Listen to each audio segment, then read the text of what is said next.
अब यहाँ पे क्या हो रहा है, ये लाइन L है, ये लाइन M है, ये लाइन P है और ये क्या हो, इनका नाम है। अब आप दोनों में देखो इनमें क्या फर्क नजर आ रहा है। देखो ये तो कट कर रही है और ये कट नहीं कर रही। आप देखो लाइन की खास बात क्या होती है, लाइन दोनों डायरेक्शन में, दोनों दिशाओं में लाइन आगे बढ़ती रहती है। ठीक है, जो लाइन होती है उसकी खास बात होती है कि वो दोनों डायरेक्शन में आगे बढ़ती रहती है। ना तो उसका कोई मिड पॉइंट होता है, ना ही वो उसके एंड पॉइंट होते हैं। ठीक, तो यहाँ भी ये दोनों लाइनें जब भी आगे बढ़ेगी ये दोनों आपस में एक दूसरे को कट नहीं करेंगी। ठीक है, एक दूसरे से नहीं मिलेंगी, इनके बीच की दूरी भी हमेशा क्या रहेगी, समान रहेगी।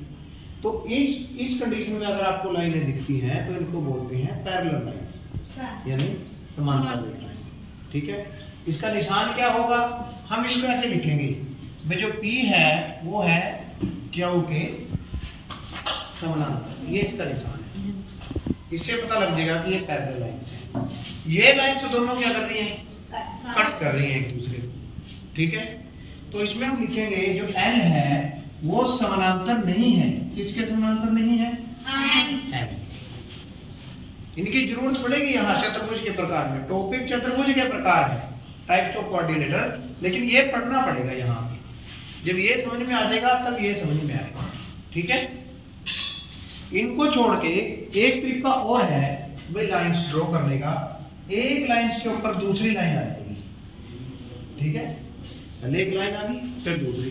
जैसे मान लीजिए एक चौक है, इसके ऊपर आपने दूसरा चौक ऐसे रख दिया। एक कंडीशन ये बन सकती है, ना तो ये पैरेलल है, ठीक है, ना तो ये पैरेलल है, ना ये कट कर रही है, ये एक दूसरे के ऊपर आ रही है। इनको समपाती रेखाएं कहते हैं, यानी एक दूसरे के ऊपर आने को समपाती रेखाएं या कोइंसिडेंट लाइन, भाई एक दूसरे के ऊपर कोइंसिडेंट होगी। ठीक है, इन तीन कंडीशनों को छोड़ के और कोई कंडीशन नहीं है। अगर आपको भाई हमने ऐसे लाइन ड्रॉ कर दी सर जी, भाई हम तो ऐसे ड्रॉ करेंगे और ये जो लाइन है ना ये पैरेलल है, ना ये कट कर रही है, ना ये कोइंसिडेंट लाइंस हैं। किसी बच्चे ने कहा भी मैं तो ऐसे ड्रॉ करूँगा, ये लाइन ड्रॉ कर दी मैंने और ये लाइन ड्रॉ कर दी। अब इन दोनों लाइनों को देखो, ना तो ये समानांतर है, पैरेलल है, ना ही कट कर रही है, तो फिर ये किस प्रकार की लाइंस हैं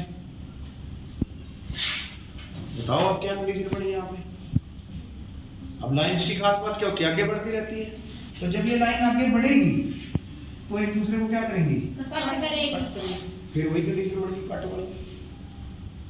क्लियर है पॉइंट। तो या तो लाइनें समानांतर होंगी या एक दूसरे का कट करेंगे। ठीक है, तो ये था हमारा थोड़ा सा समानांतर रेखाओं के बारे में। अब हम अपने टॉपिक पर आते हैं चतुर्भुज के। ठीक है, अब हम यहाँ पे इस चतुर्भुज को यहाँ दो भागों में ले लेंगे। चतुर्भुज को यहाँ से, चतुर्भुज को हम दो पार्ट्स में डिवाइड करेंगे यहाँ। ठीक है, पहला है समांतर चतुर्भुज, समांतर चतुर्भुज। ठीक है, PARALLEGRAM, पैरेललोग्राम। ठीक है, पैरेललोग्राम। और दूसरी है समलम, समलम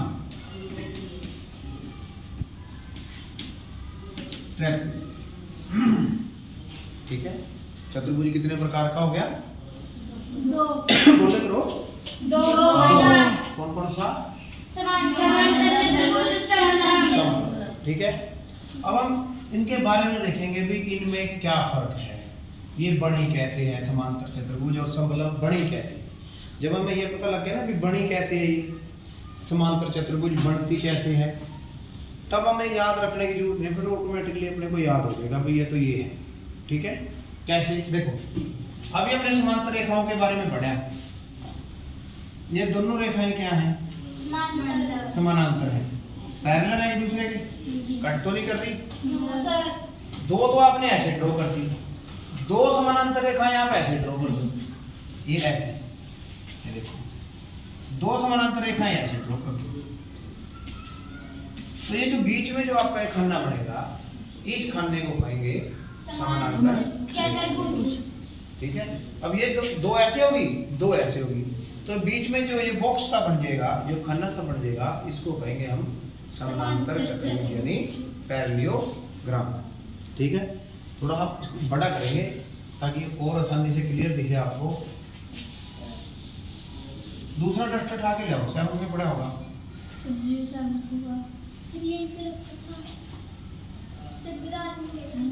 ये देखो, एक लाइन ऐसे होगी, ये दोनों आपस में समानांतर होगी। ये जो बॉक्स है, इस बॉक्स को कहेंगे हम समानांतर चतुर्भुज। ठीक है ना, देख के लो, ये बन गया। तो ये हमारे पास क्या है, समानांतर चतुर्भुज। बाकी जो लाइन्स है उनको मिटे देंगे, लाइन्स को मिटे देंगे। ठीक है ना, तो कहाँ डाला है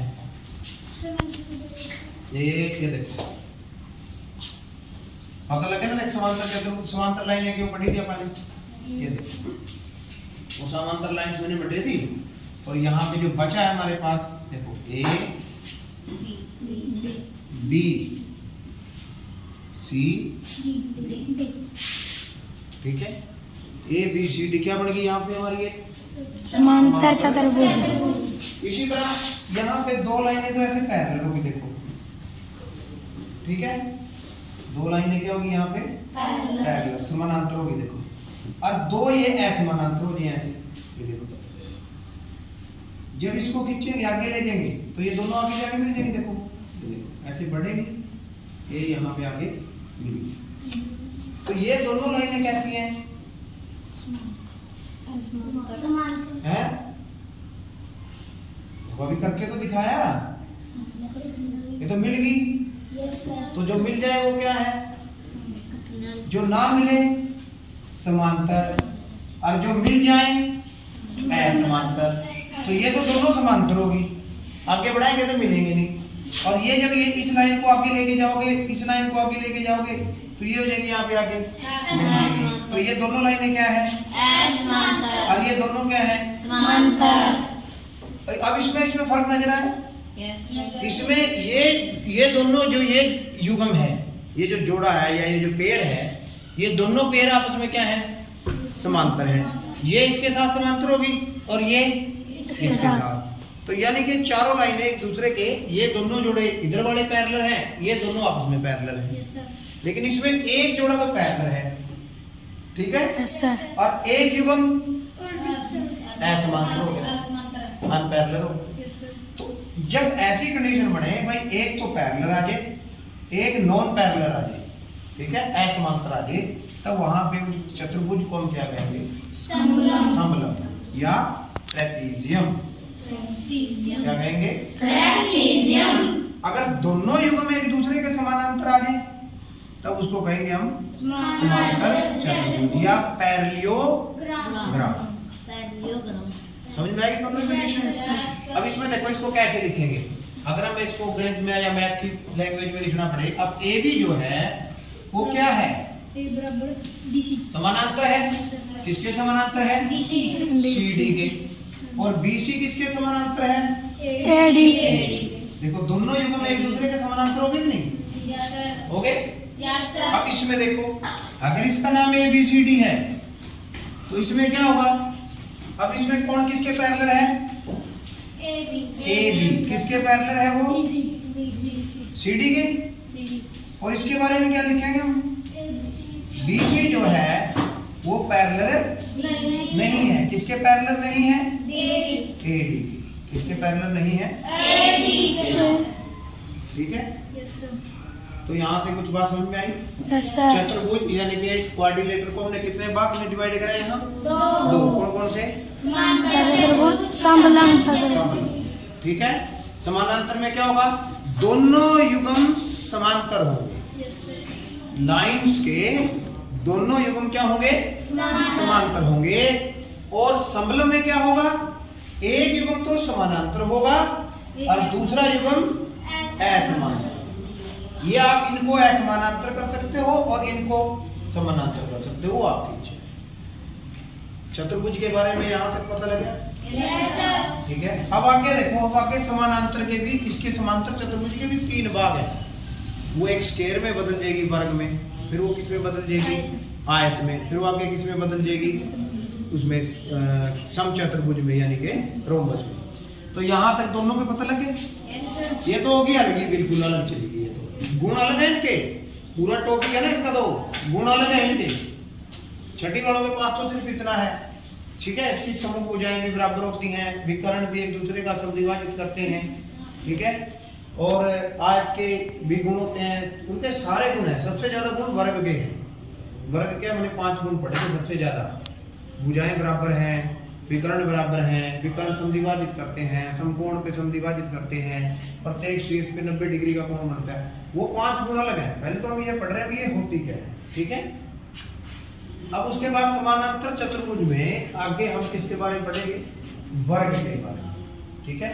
देखो मैं इकट्ठी बनाऊंगा ये समांतर चतुर्भुज जितने प्रकार की होती हैं, ठीक है। ये देखो,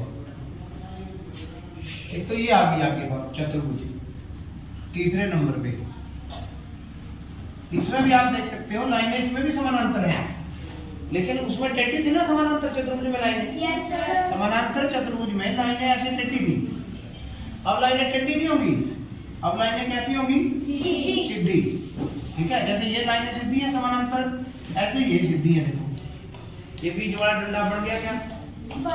वर्ग, ठीक है। अब ये थोड़ी लंबाई में चली जाएंगी समानांतर लाइनें, ये देखो ये थोड़ी लंबाई में चलेगी, दूर दूर काट देंगे। ये बिल्कुल बराबर चलेगी चारों तरफ से, ये देखो, ठीक है। ये चारों तरफ से बराबर चलेगी। अब देखो इनके नाम रखते हैं ABCD, ABCD, और इसका नाम हो गया ABCD, ABCD। ये नाम कोई भी एक नाम रख सकते हैं, PQX भी रख सकते हैं, XYZ भी रख सकते हैं। इसका नाम क्या है? वर्ग। क्या कहते हैं इंग्लिश में इसको? स्क्वायर, ठीक है। ये भी याद रखना जरूरी है, क्योंकि आगे +1 में जब मैथ लोगे तो इंग्लिश मीडियम में आ जाएगा, ठीक है। इसका नाम क्या है? आयत। क्या कहेंगे इसको? रेक्टेंगल। बोलो साथ में, रेक्टेंगल। और ये क्या है? समचतुर्भुज, समचतुर्भुज। और इसको क्या कहेंगे? RHOMBUS। क्या बन गया? रोम्बस। क्या बन गया? रोम्बस, ठीक है। ये आगे समानांतर चतुर्भुज के प्रकार आ गए, 3 प्रकार के होंगे समानांतर चतुर्भुज: वर्ग, आयत, समचतुर्भुज, स्क्वायर, रेक्टेंगल एंड रोम्बस, ठीक है। अब इसमें देखो, इसमें इसको कैसे आप डिफाइन करेंगे? उसमें तो हमने कह दिया था, आयत में तो भाई उसकी जो युग्म है लाइनों का, ठीक है, अपोजिट लाइंस का जो पेयर है वो क्या है? पैरेलल है। और उसमें समलंब में क्या था? अपोजिट लाइंस का जो पेयर था, एक पैरेलल था और एक नॉन पैरेलल था, ठीक है ना। यही बताया था। वर्ग में क्या होगा? वर्ग में इसकी चारों साइड्स इक्वल होंगी, ठीक है। और यहाँ पे एंगल कितने डिग्री का होगा? 90 डिग्री। चारों साइड्स इक्वल होगी, ये साइड इसके इक्वल होगी, ये साइड इक्वल, ये इसकी, ठीक है। यानी कि साथ वाली अगर इक्वल होगी तो चारों साइड भी इक्वल होगी। जिसकी चारों साइड्स इक्वल होती हैं और यहाँ वर्टेक्स पे, यहाँ शीर्ष पे कितने डिग्री का कोण बनता है? 90। उसको हम वर्ग कहते हैं। वो तो कंडीशन है ही है।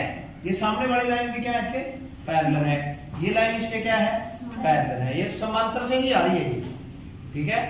अगर सही बात है बताएं, वह समांतर चतुर्भुज जिसकी चारों भुजाएं बराबर हो जाएं और प्रत्येक कोण 90 डिग्री का हो जाए, उसे वर्ग कहते हैं। सही परिभाषा तो यही है भी, वह समानांतर चतुर्भुज जिसकी चारों साइड्स क्या हो जाए? इक्वल हो जाए और वर्टेक्स पे 90 डिग्री का एंगल बन जाए, उसे स्क्वायर यानी वर्ग कहते हैं। वह समानांतर चतुर्भुज जिसकी अपोजिट साइड इक्वल हो जाए और वर्टेक्स पे यहाँ पे 90 डिग्री का कोण बन जाए, उसे रेक्टेंगल कहते हैं। वह समानांतर चतुर्भुज जिसकी चारों साइड्स क्या हो जाए? इक्वल हो जाए, पर यहाँ 90 डिग्री का एंगल ना, उसे कहते हैं हम रो। तो वर्ग क्या है, जिसकी चारों साइड इक्वल होगी उसको वर्ग कहेंगे। समानांतर है ये, इसमें अपोजिट साइड इक्वल होगी, ये साइड इसके इक्वल आ गई और ये अपोजिट साइड इस अपोजिट साइड के इक्वल आ गई, और प्रत्येक कोण कितने डिग्री का हो गया, 90 डिग्री का। इसको क्या कहेंगे हम, रेक्टेंगल।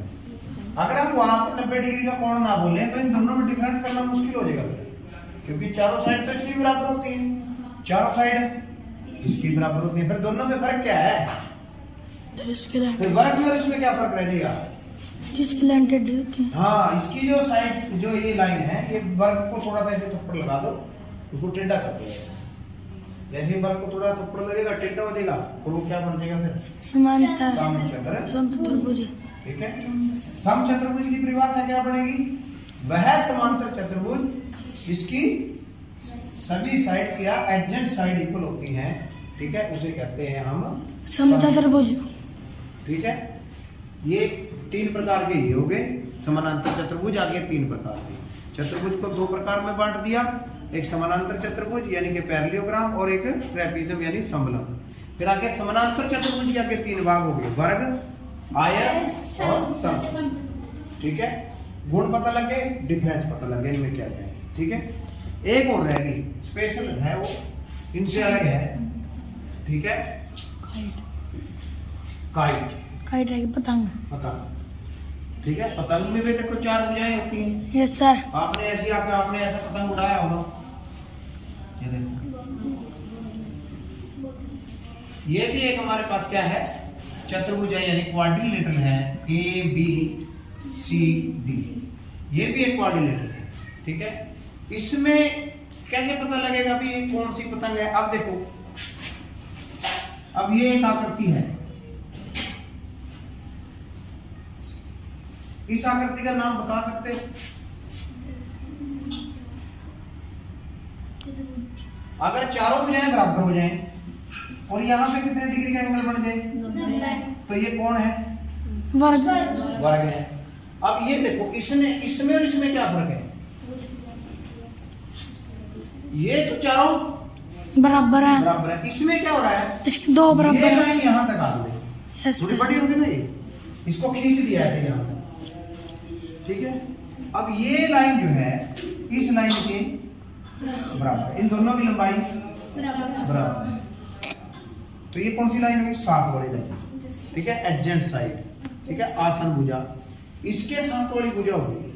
अगर ये दोनों बराबर हो आपस में और ये दोनों बराबर हो, ठीक है, अगर ऐसी कंडीशन बन जाए भाई 7 वाली तो दोनों बराबर हो, ये इसके बराबर नहीं है, 7 तो ये भी है इसके बराबर, ठीक है, लेकिन ये इसके बराबर नहीं है। लंबी भुजाएं आपस में बराबर हो, छोटी भुजाएं आपस में बराबर हो। भाई ये भुजा इसके बराबर होगी इधर वाली के, और ये भुजा इसके बराबर होगी, ये साइड आपस में बराबर होगी, तो इस प्रकार की जो स्पेशल आकृति है उसको काइट यानी पतंग भी कहते हैं।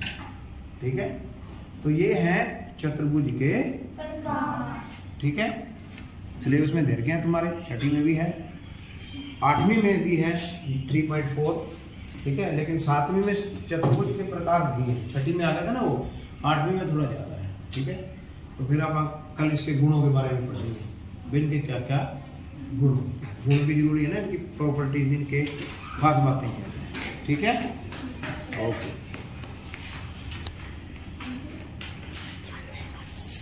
कर दी बात कर दो फिर।